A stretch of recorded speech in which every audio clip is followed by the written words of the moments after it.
बिस्मिल्लाहिर्रहमानिर्रहीम। अस्सलाम वालेकुम।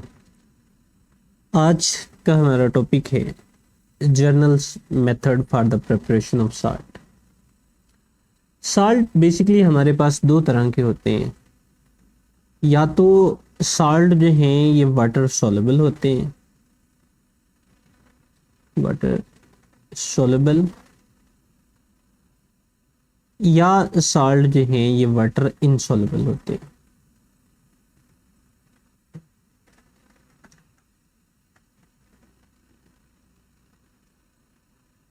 हम यहाँ पर जो साल्ट की प्रिपरेशन के मेथड डिस्कस करेंगे, इनमें चार मेथड हम वो डिस्कस करेंगे जिनमें सॉल्युबल साल्ट हमारे पास जो है ये तैयार होंगे, और एक मेथड वो होगा जिसमें इनसॉल्युबल साल्ट की तैयारी करेंगे।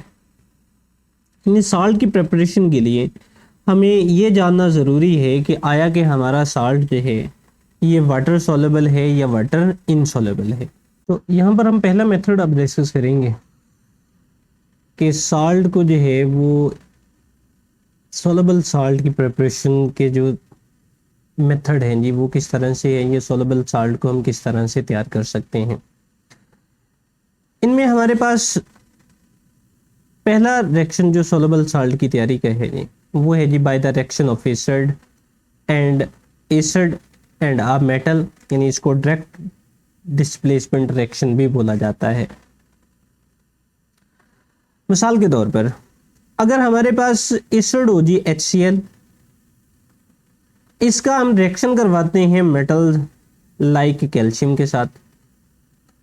तो कैल्शियम के साथ जब इसका रिएक्शन होगा तो इसके रिएक्शन होने से हमें यहाँ से साल्ट मिलेगा, यानी यहाँ से हमें जो साल्ट हासिल होगा जी वो होगा जी कैल्शियम क्लोराइड CaCl2, और साथ में यहाँ से रिलीज होगी हाइड्रोजन गैस। यहाँ से इसको बैलेंस करने के लिए जो है वो इसको 2 से मल्टीप्लाई कर देते हैं, ये हमारी इक्वेशन जो है ये बैलेंस हो जाती है। सो यहाँ से जो है वो डिस्प्लेसमेंट हुई, यानी क्लोराइड जो है वो एसिड से निकलकर इस मेटल कैटायन के साथ जो है वो आकर जुड़ गया। इसी तरह से अगर हमारे पास एसिड हो जी, लाइक यहाँ पर अब हम एसिड इस्तेमाल कर लेते हैं सल्फ्यूरिक एसिड, और अगर मैं मेटल कहूँ जी, मेटल मेरे पास है जिंक।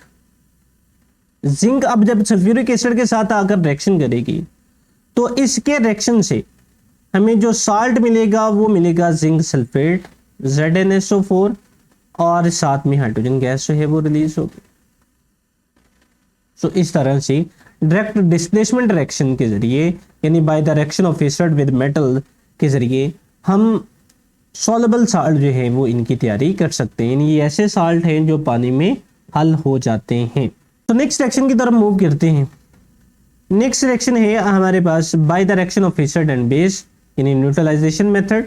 ये हम पिछले लेक्चर के अंदर भी इस पर बात कर चुके हैं, न्यूट्रलाइजेशन रिएक्शन कि एसिड और बेस जब आपस में रिएक्शन करते हैं तो ऐसे रिएक्शन को न्यूट्रलाइजेशन रिएक्शन जो है वो कहा जाता है। पेज को हम थोड़ा ऊपर की तरफ जो है वो ले जाते हैं यहाँ पर। सो एसिड और बेस के दरमियान जो रिएक्शन होगा, ऐसे रिएक्शन को क्या बोलेंगे जी, न्यूट्रलाइजेशन रिएक्शन।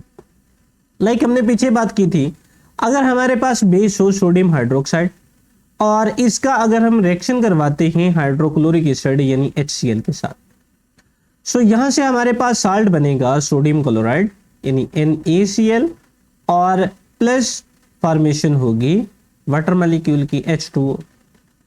सो इस तरह से एसिड और बेस के रिएक्शन से हमें जो है वो साल्ट हासिल होता है।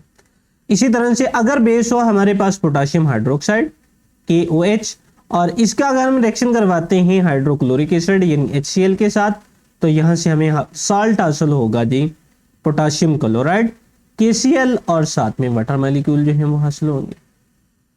सो इस तरह से हम बाय न्यूट्रलाइजेशन रिएक्शन जो है वो एसिड और बेस की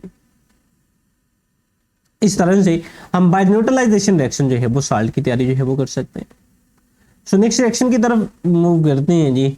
नेक्स्ट रिएक्शन हमारे पास है bye the reaction of acid with metallic oxide, यानी एसिड का अगर रिएक्शन करवाया जाए मेटालिक ऑक्साइड के साथ, लाइक हमारे पास एसिड हो HCl, और इसका हम रिएक्शन करवाते हैं मैग्नीशियम ऑक्साइड के साथ, MgO। अब मैग्नीशियम ऑक्साइड के साथ जब ये रिएक्शन करेगा तो इसके रिएक्शन करने से हमें मिलेगा मैग्नीशियम क्लोराइड MgCl2 और साथ में यहाँ से फॉर्मेशन होगी वाटर मॉलिक्यूल की। बैलेंस करने के लिए हम इसको यहाँ पर 2 से मल्टीप्लाई कर देते हैं। सो ये जो मेटालिक ऑक्साइड होते हैं ये बेसिक इन नेचर होते हैं। मेटालिक ऑक्साइड जो हैं ये बेसिक इन नेचर होते हैं, इस वजह से इनके रिएक्शन से भी साल्ट और वाटर मॉलिक्यूल जो हैं ये हमें मिलते हैं। इसी तरह से अगर मैं यहाँ पर एसिड को इस्तेमाल कर लूँ सल्फ्यूरिक एसिड H2SO4 और इसका अगर रिएक्शन करवाया जाए जिंक ऑक्साइड के साथ ZnO, सो इसके रिएक्शन से हमें यहाँ से मिलेगा साल्ट मिलेगा जी जिंक सल्फेट ZnSO4 और साथ में हासिल होगा वाटर मॉलिक्यूल यानी H2O। सो इस तरह से bye the reaction of acid with metallic oxide हम साल्ट और पानी जो है वो बना सकते हैं। सो नेक्स्ट रिएक्शन की तरफ मूव करते हैं जी, जो कि हमारे पास है bye the reaction of acid and a carbonate. Acid का जब रिएक्शन होता है कार्बोनेट के साथ या बाइकार्बोनेट के साथ तो हमें साल्ट मिलता है, साथ में कार्बन डाइऑक्साइड जो है वो रिलीज होती है और इसके साथ जो है वो वाटर मॉलिक्यूल जो है इसकी फॉर्मेशन होती है। अब मिसाल के तौर पर अगर हम यहाँ पर ले रहे हैं एसिड HCl, इसका अगर मैं रिएक्शन करवा दूं कैल्शियम कार्बोनेट के साथ CaCO3, सो यहां से हमें हासिल होगा जी साल्ट कैल्शियम क्लोराइड CaCl2 और प्लस कार्बन डाइऑक्साइड CO2 और प्लस हमें हासिल होगा यहां से वाटर मॉलिक्यूल यानी H2O।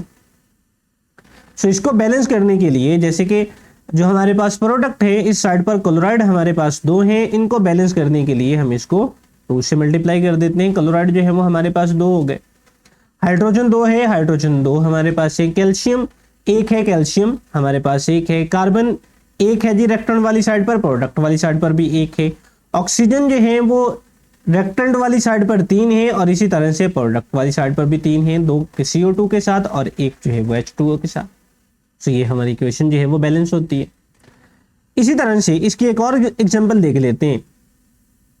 लाइक हमारे पास अगेन एसिड अगर मैं लूँ जी HCl और यहाँ पर अगर मैं इसका रिएक्शन करवा दूँ अब जिंक कार्बोनेट के साथ ZnCO3, सो इनके रिएक्शन से अब साल्ट जो हमें हासिल होगा वो जिंक क्लोराइड होगा ZnCl2 प्लस यहाँ से रिलीज होगी जी कार्बन डाइऑक्साइड, ये गैस की फॉर्म में यहाँ से रिलीज हो जाएगी और प्लस यहाँ से वाटर मॉलिक्यूल जो है इसकी फॉर्मेशन होगी।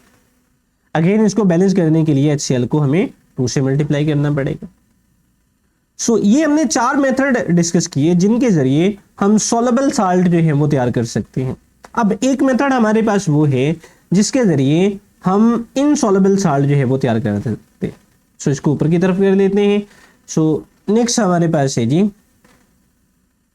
इन प्रिपरेशन ऑफ इनसॉल्युबल साल्ट, यानी इनसॉल्युबल साल्ट को हम किस तरह से तैयार कर सकते हैं। इनसॉल्युबल साल्ट बेसिकली हम यहाँ पर 2 साल्ट का जो है वो आपस में रिएक्शन करवाए जाते हैं, यानी 2 सॉल्युबल साल्ट को जो है वो मिक्स किया जाता है। लाइक हमारे पास हो सिल्वर नाइट्रेट AgNO3 और प्लस हमारे पास हो सोडियम क्लोराइड NaCl, ये दोनों जो है वो पानी में हल होते हैं, यानी दोनों के दोनों जो हैं वो सॉल्युबल साल्ट हैं। अब जब दोनों सॉल्युबल साल्ट को आपस में मिक्स किया जाता है तो इनके रेडिकल जो है वो आपस में एक्सचेंज होते हैं, यानी ये वाला जो नाइट्रेट है ये इस क्लोराइड की जगह ले लेगा और क्लोराइड जो है वो इस नाइट्रेट की जगह जो है वो ले लेगा। यानी अब हमारे पास ये बनेगा, यानी जब ये रिप्लेस हो जाएंगे यानी क्लोराइड जो है वो अब NaNO3 की जगह पर आ जाएगा तो ये हमारे पास बन जाएगा जी सिल्वर क्लोराइड AgCl और प्लस हमारे पास बनेगा सोडियम नाइट्रेट यानी NaNO3। अब जो हमारे पास सिल्वर क्लोराइड होगा जी ये क्या होगा जी, ये इनसॉल्युबल होगा। ये इनसॉल्युबल होने की वजह से यानी मैं यहाँ पर इसको अगर मैं लिख दूं कि ये प्रेसिपिटेट फॉर्म में जो है वो हमारे पास चला जाएगा, यानी सॉलिडिफाई जो है वो हो जाएगा। इसी तरह से एक और एग्जांपल इस हवाले से देख लेते हैं। लाइक हमारे पास हो सोडियम कार्बोनेट Na2CO3, इसका अगर रिएक्शन करवाएं कॉपर सल्फेट के साथ CuSO4, दोनों के दोनों सॉल्युबल साल्ट है जी, पानी में हल हो जाते हैं। अब यहां पर क्या होगा जी, ये कार्बोनेट जो है वो इस सल्फेट की जगह लेगा और सल्फेट जो है वो इस कार्बोनेट की जगह पर आ जाएगा। यानी अब ये हमारे पास बन जाएगा, जब सल्फेट जो है वो कार्बोनेट की जगह रिप्लेस करेगा तो ये हमारे पास अब आएगा सोडियम सल्फेट Na2SO4 और प्लस हमारे पास आएगा कॉपर कार्बोनेट CuCO3। अब ये वाला जो है वो हमारे पास किस फॉर्म में चला जाएगा जी, ये पीपीटी फॉर्म में जो है वो हमारे पास चला जाएगा, यानी ये सॉलिड फॉर्म में जो है वो हमें हासिल होगा। सो ये हमारे पास कुछ मेथड थे जी, जिनमें हमने साल्ट की प्रिपरेशन को देखा कि साल्ट को प्रिपेयर जो है वो किस तरह से किया जा सकता है, जिसमें हमने 4 तरीकों के ज़रिए जो है वो सॉल्युबल साल्ट को तैयार किया और एक मेथड के ज़रिए जो है वो हमने इनसॉल्युबल साल्ट को तैयार किया। सो ये था जी आज का हमारा लेक्चर। सो नेक्स्ट लेक्चर के अंदर इंशाल्लाह हम टाइप्स ऑफ साल्ट के बारे में बात करेंगे कि साल्ट की जो है वो कितनी इकसाम है और इनको किस तरह से तैयार किया जाता है। सो आज का लेक्चर यहाँ पर ख़त्म होता है। अल्लाह हाफिज़।